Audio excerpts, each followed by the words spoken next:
Paul, where are you going? We'll be back, but Lola Blossom's gonna do her dance. And we got all the freshmen dressed up like dogs so they can crawl on their knees and bark at her. Yeah, fun. We'll be back. Shall I tell Lola to get started? Yeah, tell Lola to get started. Yeah!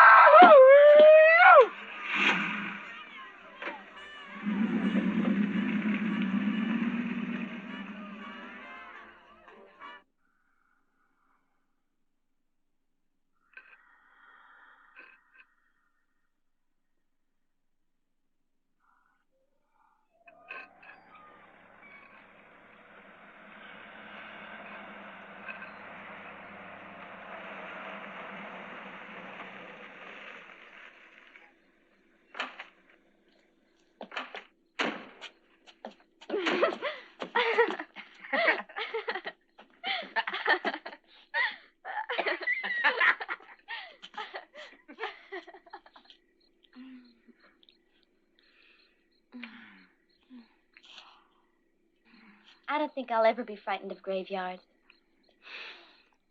They're special for us. Hey, it was almost this very spot. Is that why you brought me here tonight? No, that's not why I brought you here tonight. I saw you peeking into the bedroom where Lola Blossom was getting dressed. I wasn't peeking. Well, what do you call it, then? She just left the door open. Go on, Paul. I merely suggested to her that perhaps she should close it. Yes, Paul, I understand.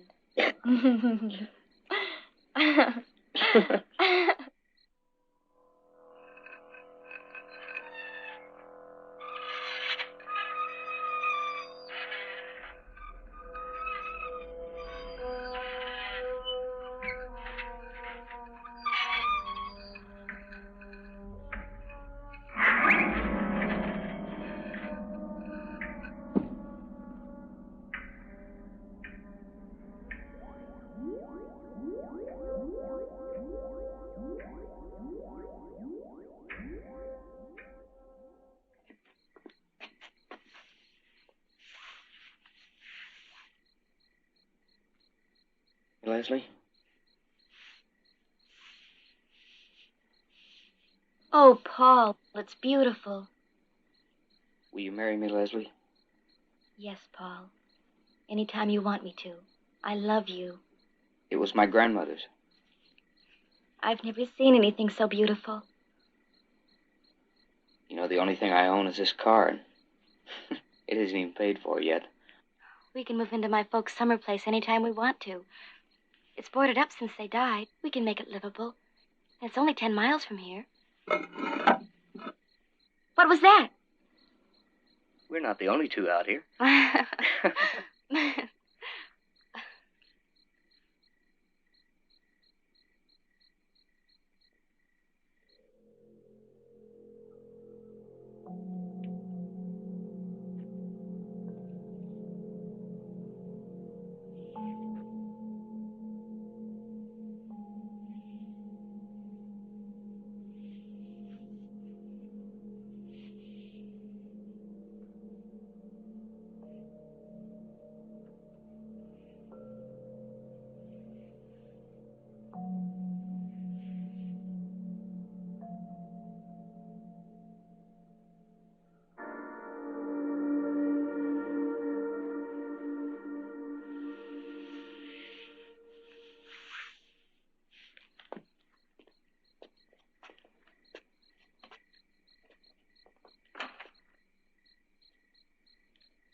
love you. Oh.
Hey, Lieutenant.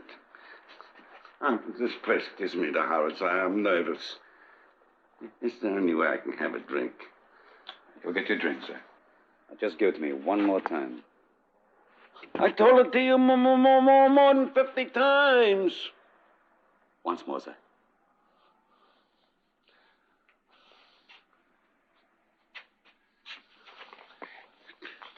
I was asleep by the rear gate of the cemetery. I heard a thumping sound.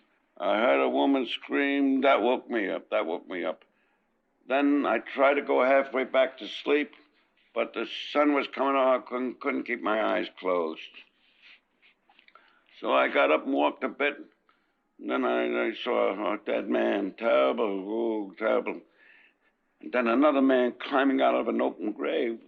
Got up yelling and screaming. And I looked down in the grave, and there she was, with her dress up and the rest of her body naked. I started running down, Lieutenant, yelling and running until the patrol car picked me up. And I ain't had a drink since. When you saw the man running, can you remember if the sun had completely risen? I was so frightened when I saw that dead boy's face, I couldn't think of anything else. Try to think now. I don't remember the sun. I only know it was like a grayness when the night is over. You can go now, Zach. Just check in with us every day for a while. Oh, thank you, Lieutenant. I will. And Lieutenant, I'll be down by the Bible mission, too. and no more cemetery for me. Good thinking, Zach. Dr. Evans, room 312. Dr. Evans, room 312. Aren't you going to hold Zach? Mm-hmm. He was drunk. Maybe he blew his top and killed the kid. I wouldn't put it past him. Zach is harmless. And what's all this about their son having come up or not? The kid's body was drained of blood, wasn't it? He was badly cut up. The blood just drained out. Then where is it? It wasn't on the ground, it wasn't in the car. I figure he was killed somewhere else and then dumped in the graveyard. Maybe you're right. Now look, Lieutenant. All day long you've been dismissing every possibility I've come up with. I don't mind telling you, I don't like it. Now, we got a young man who has been murdered in some freaky way. A young girl, half out of her mind, who may or may not have been sexually assaulted, and a crypt from which someone stole an old corpse. Now, how about asking some questions around that campus? We will, Duffy. And any place else you feel we might come up with something. All right, then. All right. Dr. Havens, radiology. Dr. Havens, radiology.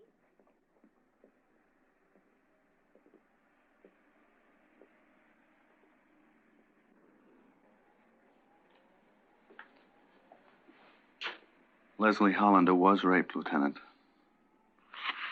There are contusions and bad bruises on her back and on her legs. Now, she's gradually coming out of the shock. May I try to speak to her? Well, all right, but just for a few minutes.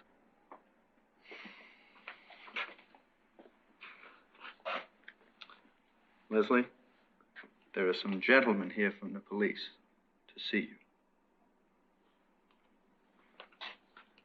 Miss Hollander, I'm Lieutenant Panzer. This is Sergeant Duffy. And we'd like to talk to you about what happened last night. It's not only what happened to you, miss. It's what could happen to others in the future. That's your duty under the law to... I'm going to show you some pictures. Now, it's possible that the man that did this to you is in these pictures. I'm going to hold them so that you can easily glance at each one.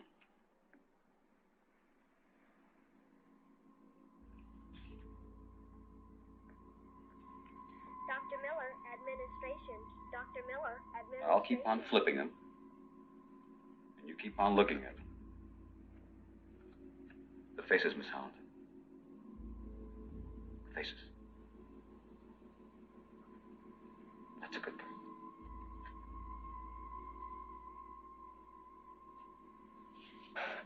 Can't you see she needs rest? Now, Olga, we're not going to hurt Leslie. Come on now.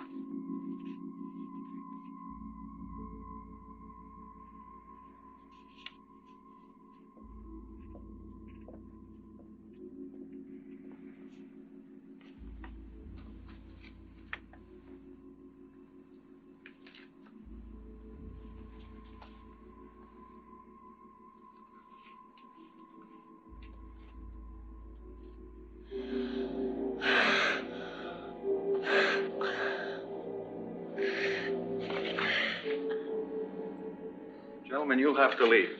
Sorry.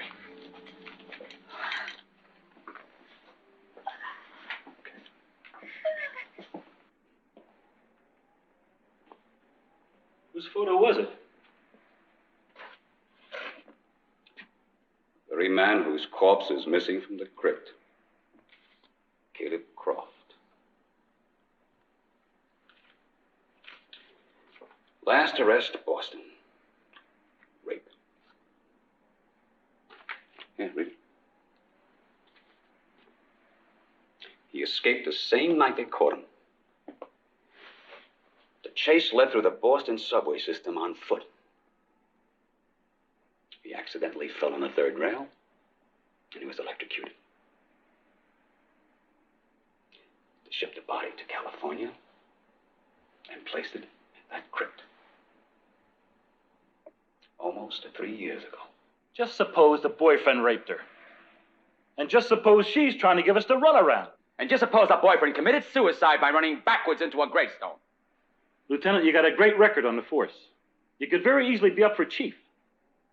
But just let it be known that you believe that somebody got juiced with 50,000 volts and 3 years later climbs out of his grave, commits a murder and a rape, and then runs off into the sunrise like Bela Lugosi.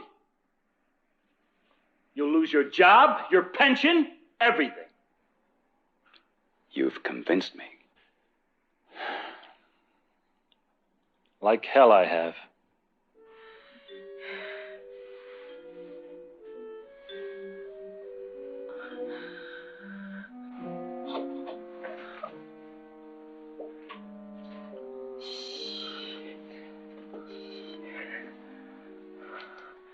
Yeah. Just rest.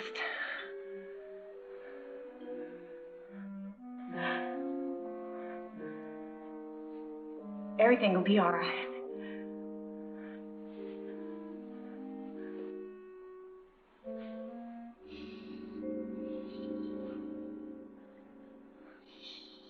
Don't try to hide from me. You fiend! Don't waste your breath, my dear. No one can hear you. My basement laboratory is soundproof. Why did you bring me down? You know I'm afraid of the dark. I need you for a painless experiment. Within the hour, I will have completely drained you of blood. You're a maniac. You'll never get away with this. Mike will find me. Don't count on it, my dear. And if he does find you, it will be too late. Stay away from me. Please leave me alone. Too late. You should have been more cooperative. No, no. Don't struggle, Susan. Just relax. No, no. Please leave me. Don't touch me.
Doctors pretend like they know everything.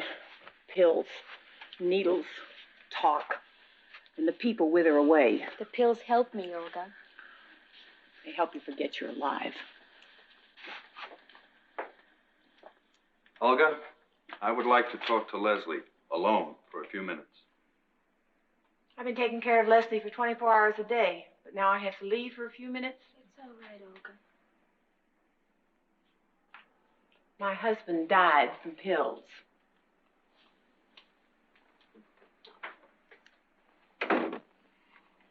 Sit down.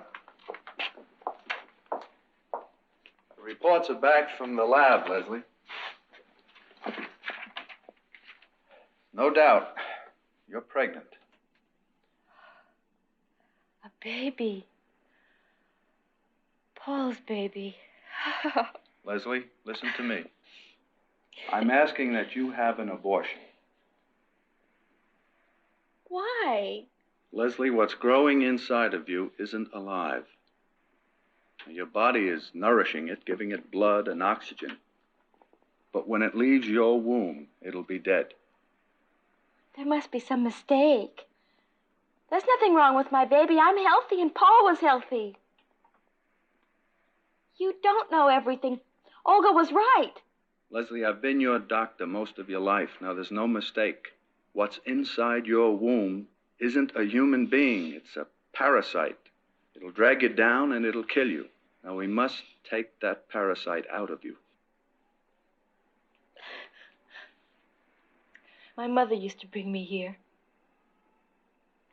All those old people in the waiting room. None of them ever got better. Now, Leslie, you know better than to talk like that. You won't touch my baby. It'll be born healthy, and you won't even be there. Olga! I know what you're going to try to do, and I'm not going to let you. Olga!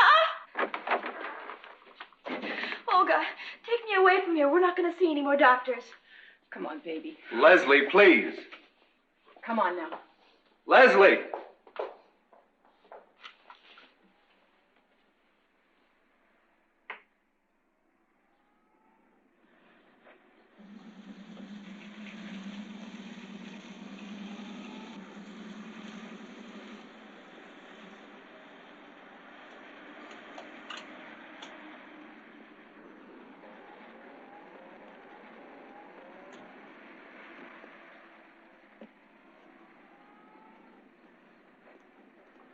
May I help you with your bag? We don't want help from you. The other officers are calling it an unsolved crime. Why do you persist? I'll find them, Miss.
All the pain will soon be over, Leslie. Dr. Ford said this baby wasn't alive, but you proved him wrong. And your baby kept growing inside you. Now it wants to be born. Oh, I can feel it coming.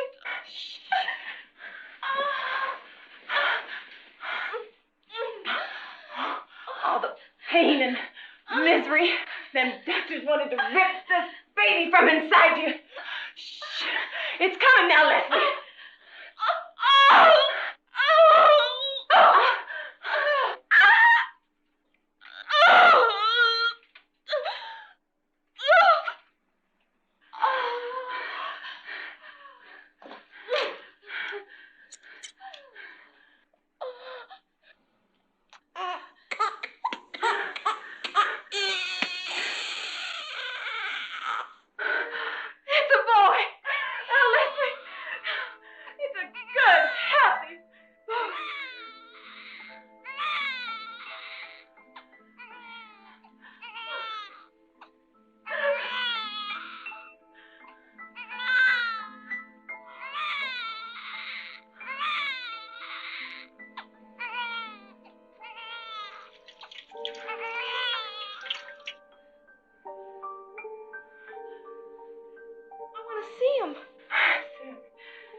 Why don't you bring him to me?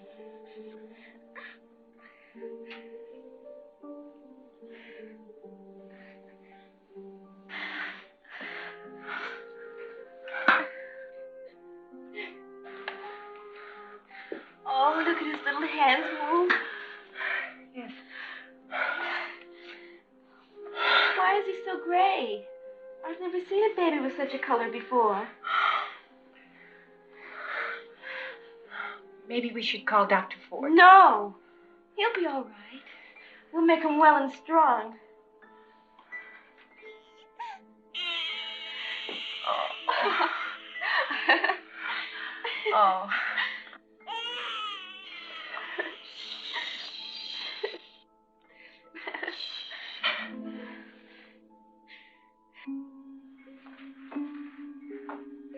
Please, Leslie. Let me call Dr. Ford. No doctors, Olga. But that baby's gonna die. It won't take milk. He won't die. Bring him to me. We'll try once more.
pintos and bays, all the pretty little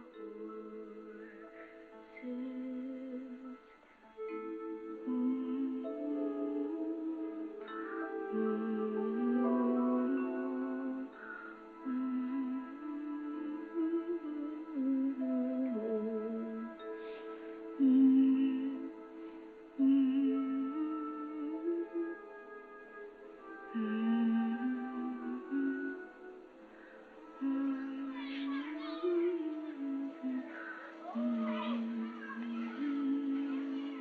Dapbles and grays, pintos and bays, all the pretty little horses.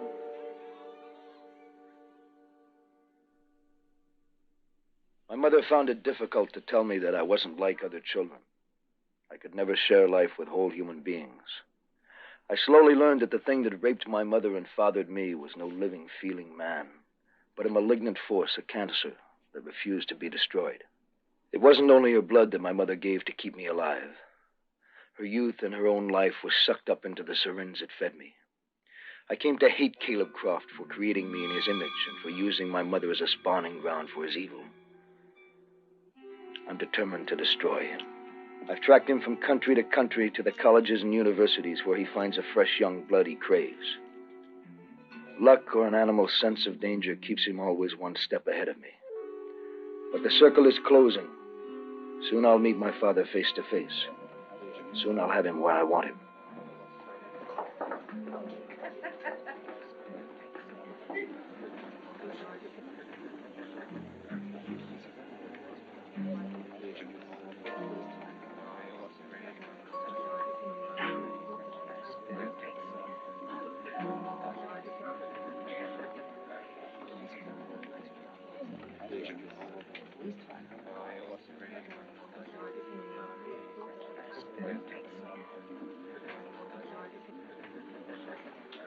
Is this Professor Lockwood's extension course on folk mythology and the occult? Yeah. I'm Anita Jacoby, working on my doctorate. I'm James Eastman. Hello. Hi. These night courses are really much more interesting. All types and ages. I hear if you're not in time to get a seat, you can't take the course. I hope my roommate gets here on time.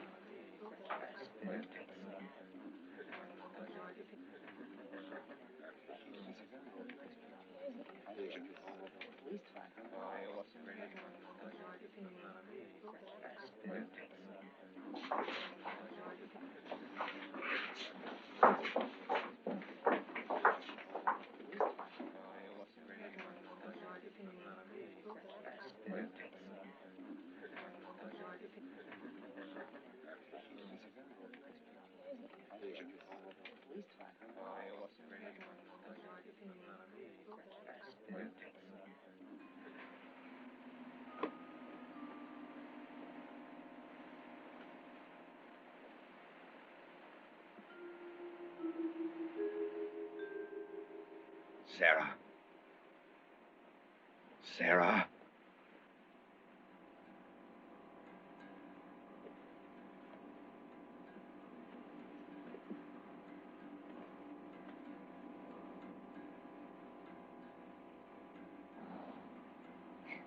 It's getting chilly.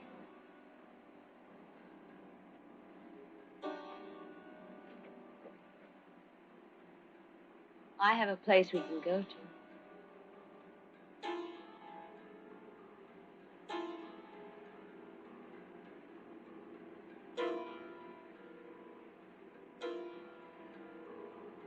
Ain't I good enough for you?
Those of you who don't have seats will have to leave. I'm sorry, but we just don't have the space.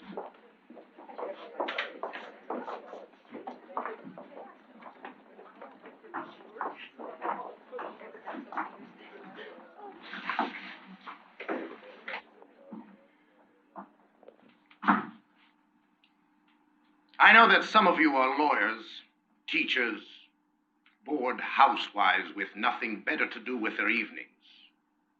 But with any luck, a few may learn something. My name is Lockwood.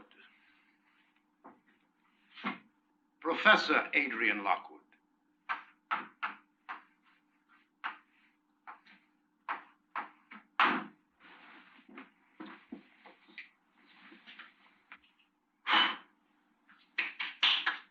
It's called goober dust by the older blacks of the Deep South. Sprinkle it around your enemy's bed at night, and he will die in his sleep. Ground up peanut husks. That's all it is. Can it really kill? No. Not here with automobiles and electric lights. We could never believe such a thing. But strip away the lights, the automobiles, the antibiotics that keep us one step ahead of death, and we are left with pathetic, frightened little creatures wandering in a cruel and hostile world. So we fear the gods, demons, devils, bats, banshees, angels, vampires.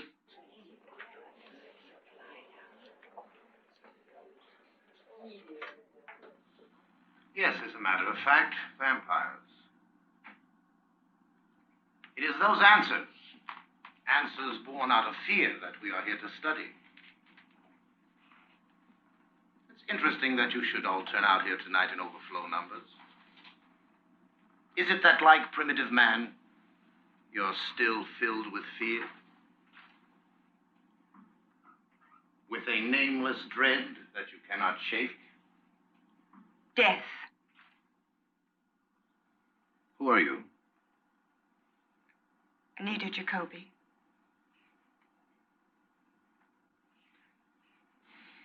Death has been the chief dread. The one obsessive preoccupation of man since he first crawled from the caves.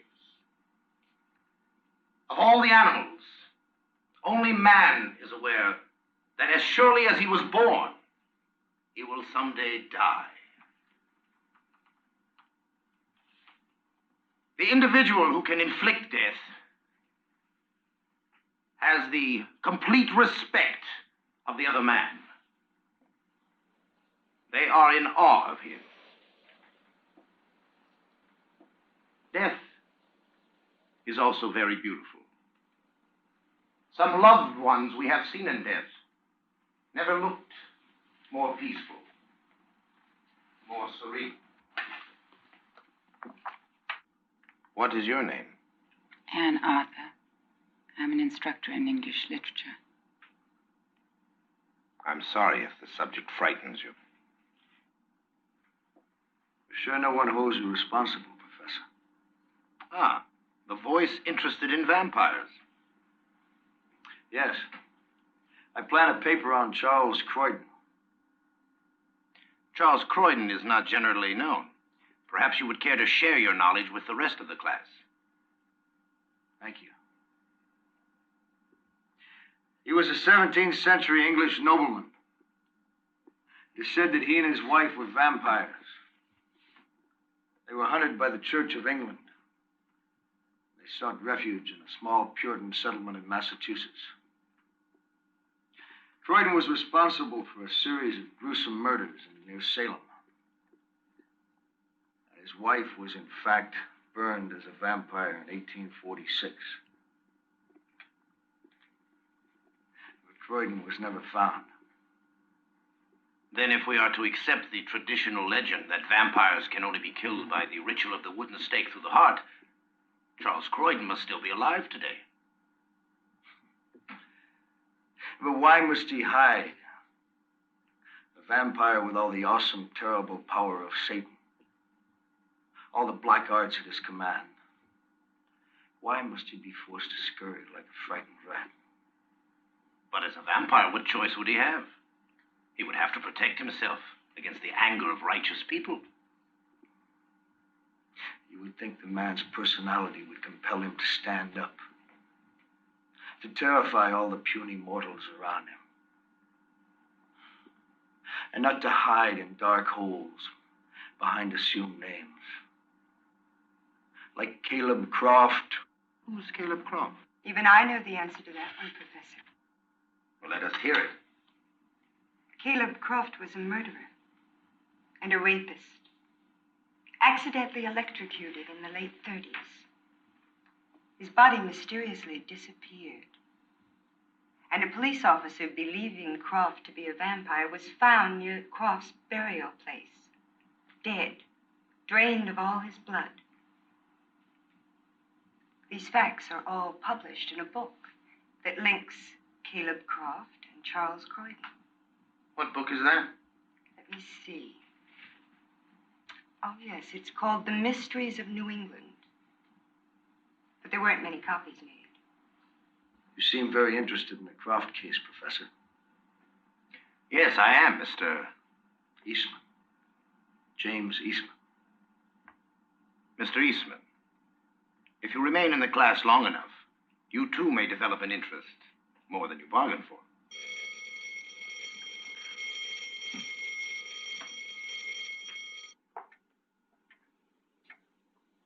Miss Arthur. Professor Lockwood, I just wanted to thank you for an excellent class this evening. You have a way with your students. What way is that? Compelling. Students often drift during my lectures. They are fools. Come closer, Miss Arthur. Into the light.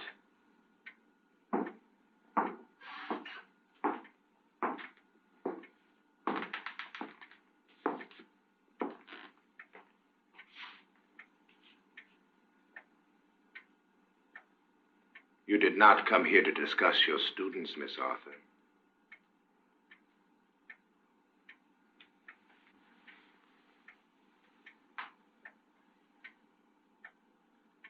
At first, you reminded me of my dead wife, Sarah. But then I went beyond that.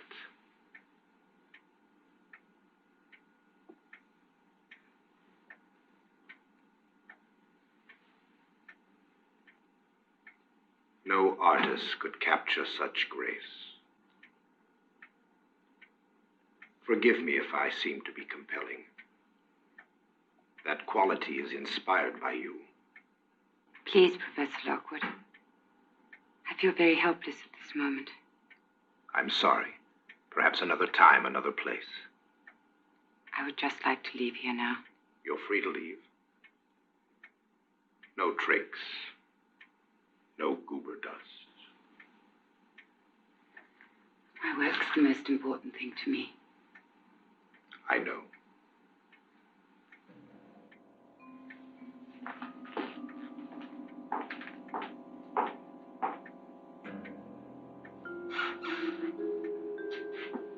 Good night, Miss Arthur.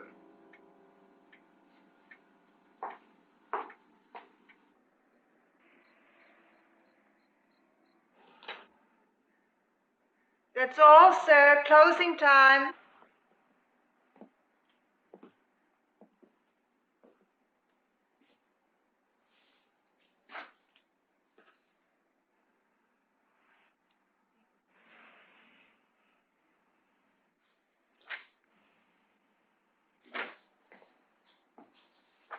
You have to leave now. I would like to take this book. Oh, no, that's for a reference only. I couldn't let that go out. I drove all the way from the university hoping to find a copy. It's vital for a lecture I have planned. I'm Professor Lockwood. Professor Lockwood. Yes. May I borrow it for a day or two? I have to close up now.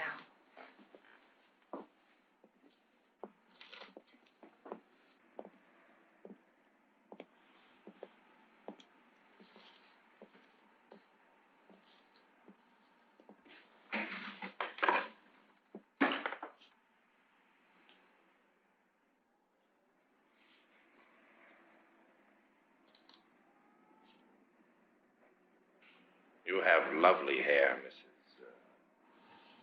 Fenwick. Miss Fenwick. Miss Fenwick. I was a photographer's model once.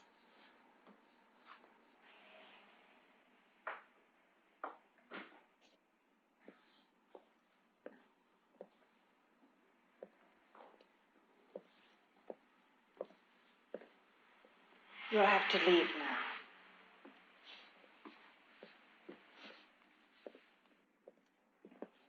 The book, Miss Fenwick? The library has very strict rules. I can't make any exceptions. You led me to believe that I could take it. I did not. All that business about your hair and your eyes. Good night, Professor. You were using me. You have got to go. Using me. Using me.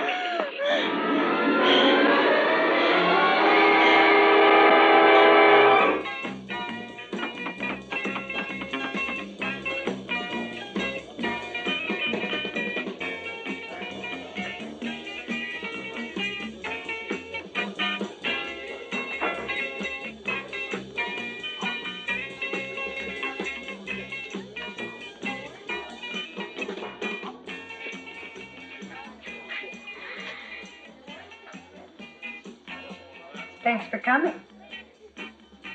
Can I get you a drink? No, thanks. Dance, then? I'm not too good at that sort of thing. All you have to do is move. You do move. Yeah, I move. Look, I'd like to start by just sitting down. Agreed. On one condition. You stand right here for 1 minute and let me do all the work.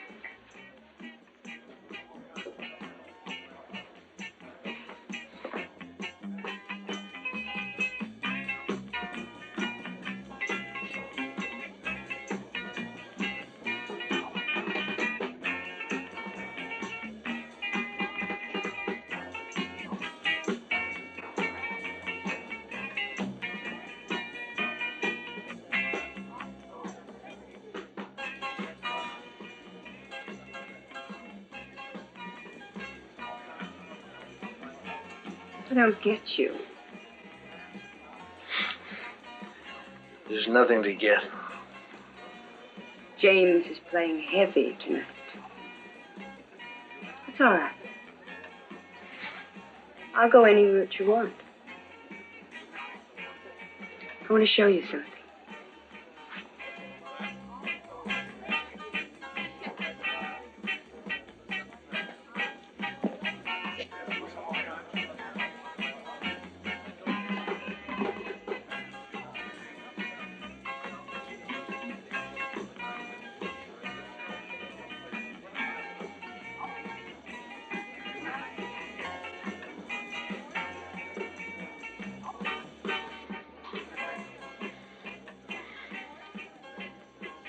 I've been comparing Charles Croydon, vampire, with Caleb Croft.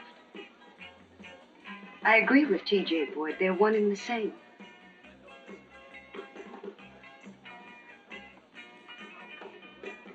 But I think that you know more.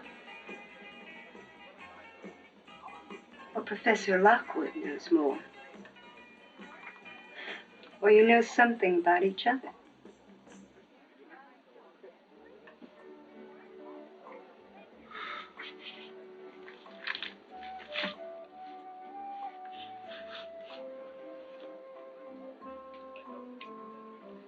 James? I can't help you. You're like Croft. Or Croydon. I'd swear you were a vampire if I hadn't seen you walking around in the sunlight. You're unattainable.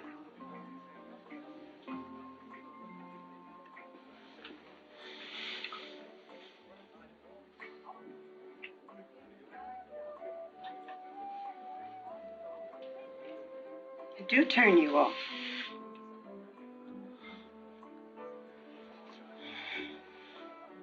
Hey. Yeah, I'm sorry.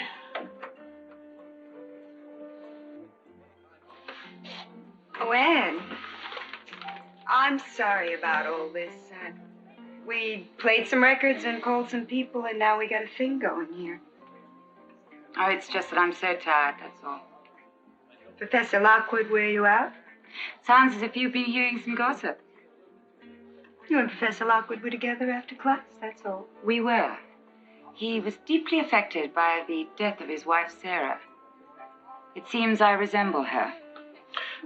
Thanks very much for inviting me. Good night. Wait. Look, you're never going to get a chance to cook your dinner here. James lives just about. Go borrow some pots and pans. I'd be happy to. All right.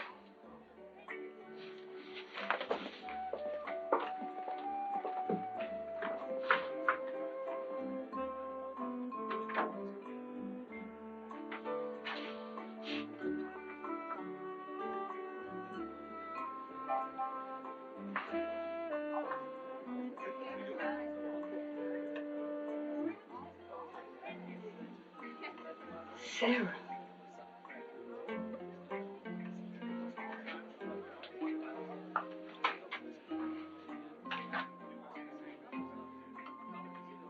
Charles Croydon. Sarah Croydon.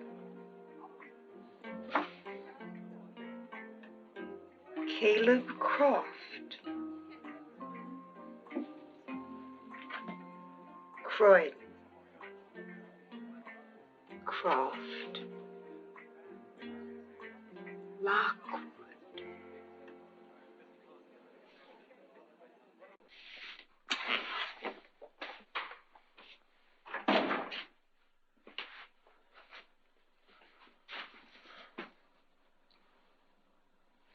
There's a pot. Can I fix you some spaghetti? No, thank you. Some Chianti, then? All right.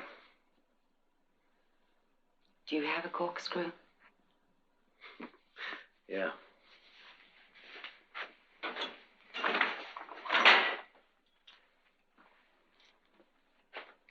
Will you do me the honors, then? Pleasure.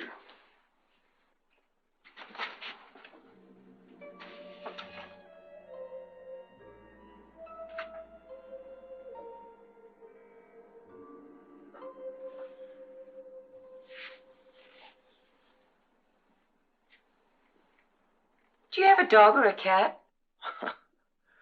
The meat's mine. Oh.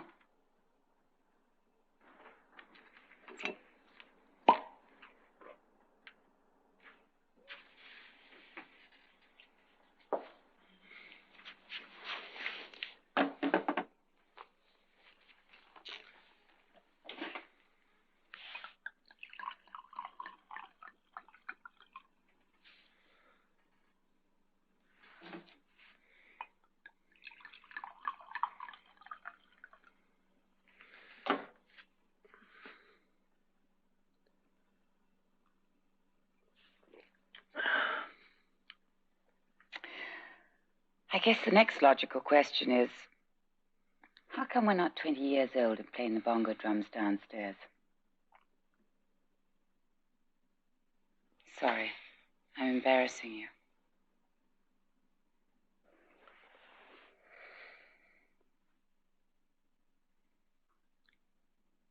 Oh, I don't feel like stuffing myself with any damn spaghetti.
So beautiful with you, James.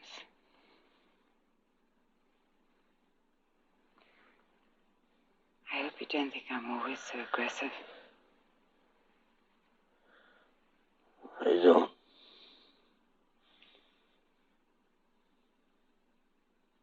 You have such deep passion. Such wonderful passion. So silent all of the time.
Mr. Jacoby.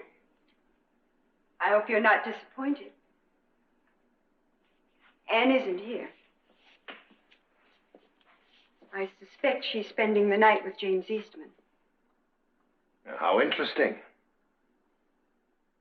You don't have to play games with me, Professor. It's 3 o'clock in the morning. I know why you've come here. Then I trust you're mature enough to be discreet about my interest in Miss Arthur. But Professor Lockwood, you're acting almost human. I fail to appreciate your humor, Miss Jacoby. Then I'll share it with you. Mysteries of New England by T.J. Boyd. I've researched every written word on the black arts. The occult, voodoo, witches, vampires. Boyd describes you perfectly. Lockwood, Croft, Croydon. You're imagining things, Miss Jacoby. I want you to make me a vampire. Slowly mix my blood with yours. Until one night, while I'm bathing in the light of the full moon, the black magic will take place. And I will come to you as your bride and serve you for all eternity.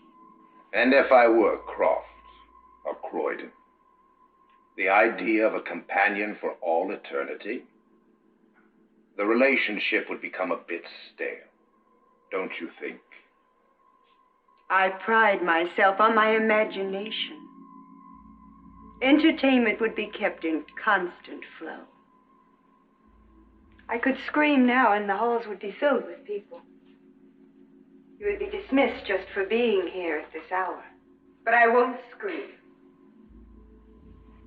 Because you are Charles Croydon. Vampire. They took your wife Sarah from you and burned her. I want to take her place. I love you, Charles.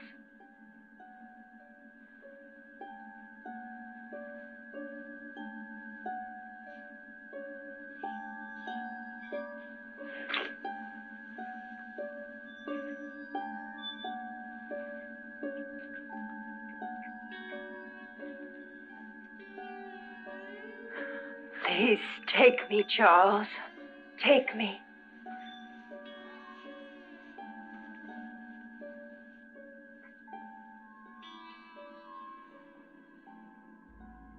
I am Caleb Croft and Charles Croydon. You shall have your wish, Anita. When do we start? Tomorrow night, at my home. I should leave now. I'll see there's no one in the hall.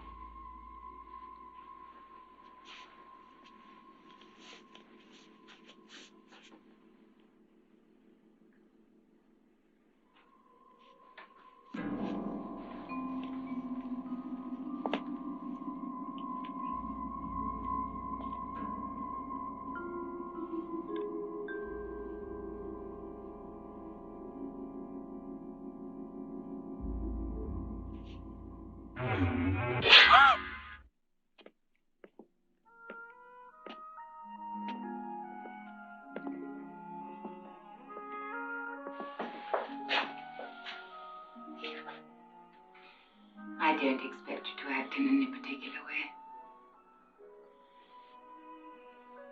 No pressures. No obligations. If we get together again, it's because we both want to.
Tea cake, Anne? No, thank you. Tea's enough for me. God, if I found a needle like that, I'd be in a straitjacket. But here you sit, sweet as cream, ready for tonight's seance. Oh, I guess it must be English fortitude. Cake is so delicious. I can't believe dead people haven't found a way to eat it. After all, they're just like us, only crossed over, I mean. Do you think Professor Lockwood's really going to make contact tonight? I can't say it's impossible. I'm so glad you feel that way.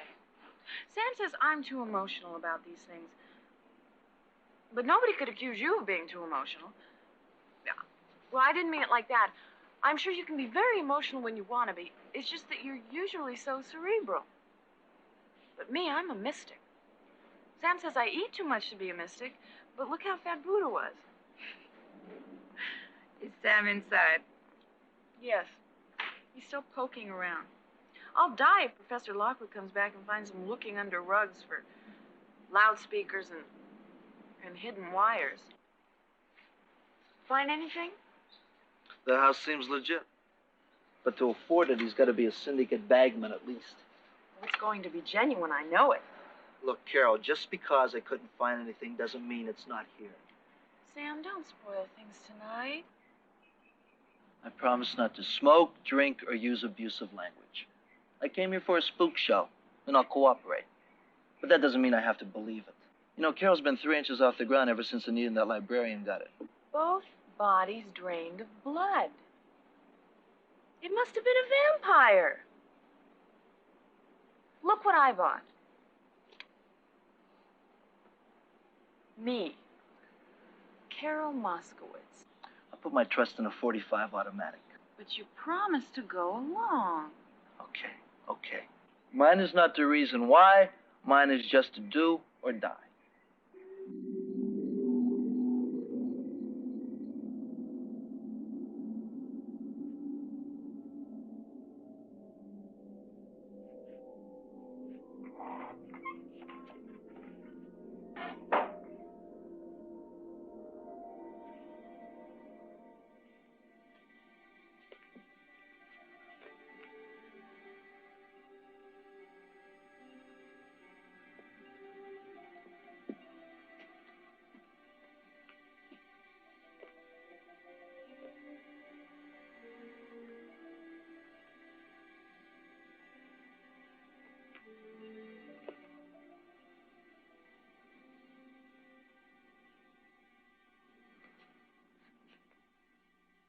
Good evening.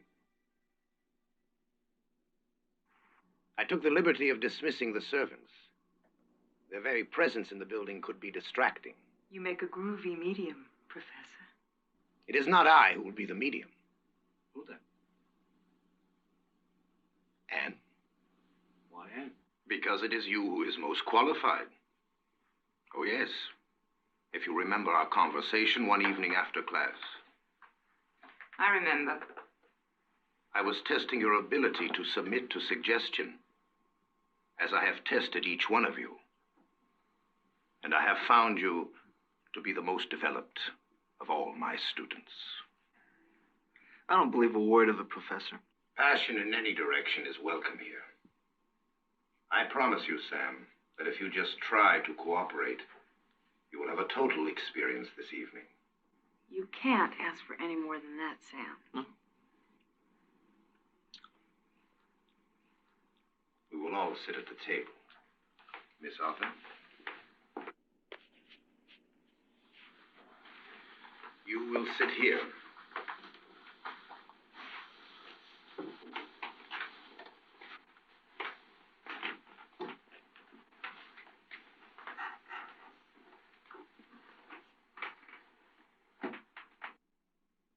Now remember, there is nothing to know, and nothing that we are obliged to do, except to join hands and to relax.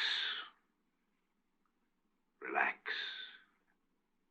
Now, if you sit back in your chairs, close your eyes, dismiss everything from your minds. Everything. Our bodies are relaxed. and we will bring all our thoughts to one central part of our brain, then to our shoulders, our arms, our hands, one into the other, until our minds merge slowly, one into the other, into the other. Relax, relax, relax, relax, relax. There is one who is still fighting. One who needs further help. Come on, Sam, you promised. I'm not doing anything, I tell you. Now try. Try.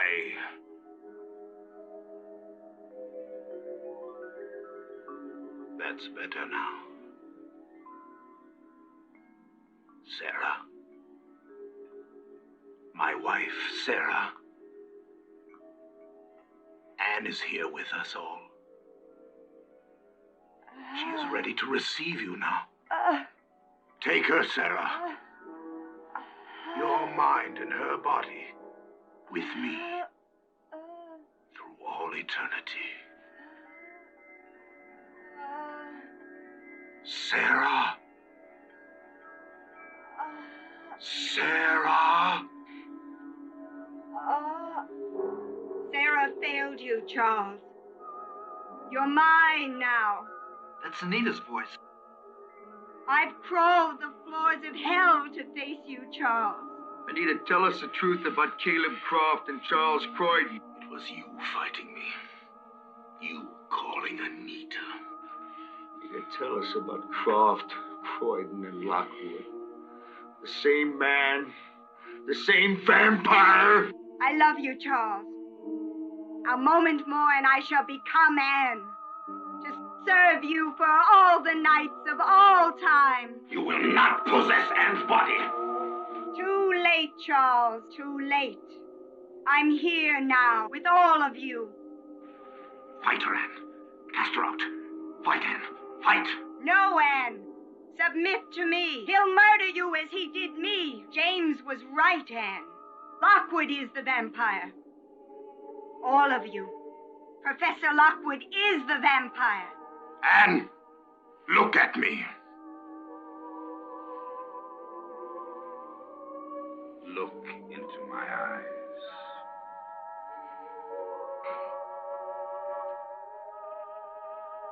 Cast Anita out, Anne. Cast her out.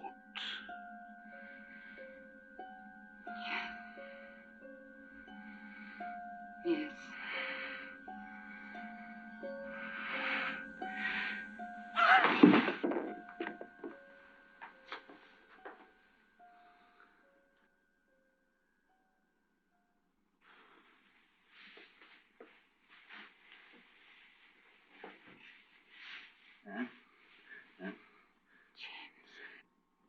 It's all right now.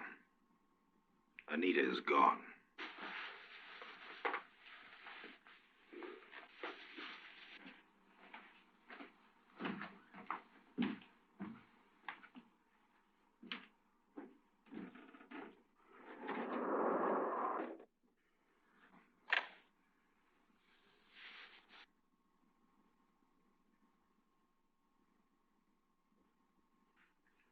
I don't know about the rest of you, but I think... Just what do you think, Sam?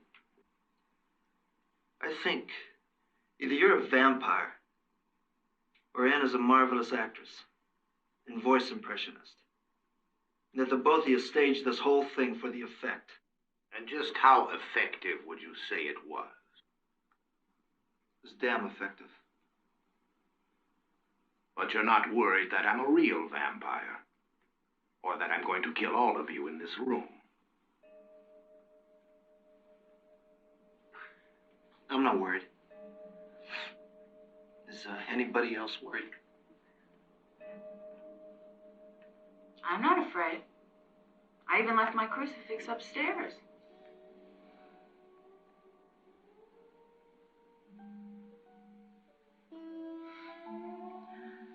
You remember what you said about us getting together again?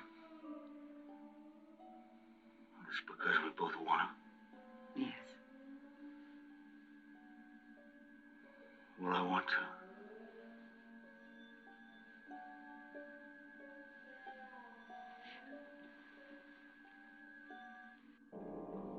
I've locked all the exits. I am Charles Croydon.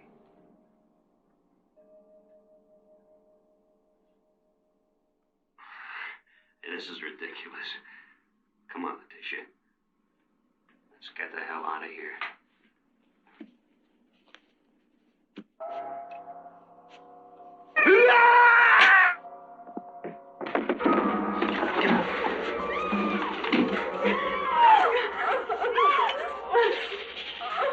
I don't know what the hell's going on here, Professor. But one more step and I'll shoot.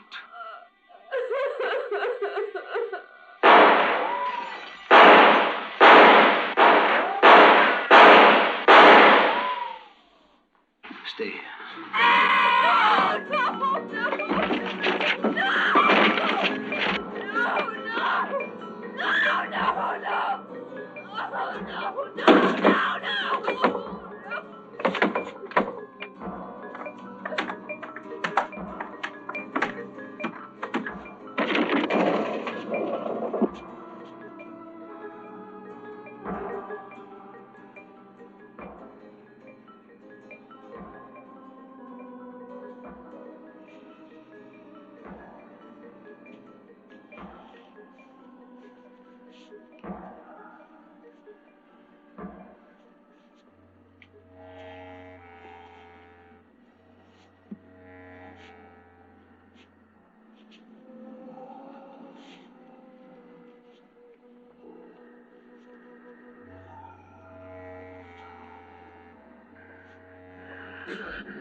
I'm your son, Lockwood. Your son conceived in a grave. The night Caleb Croft rose from his crypt. Yes. Yes. Yes. Yes, and I'm gonna destroy you.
The world is finally ready, you Charles Croydon. Be damned.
James! James, what's the matter? Get away from me, Ann! James! Run, Ann! Run!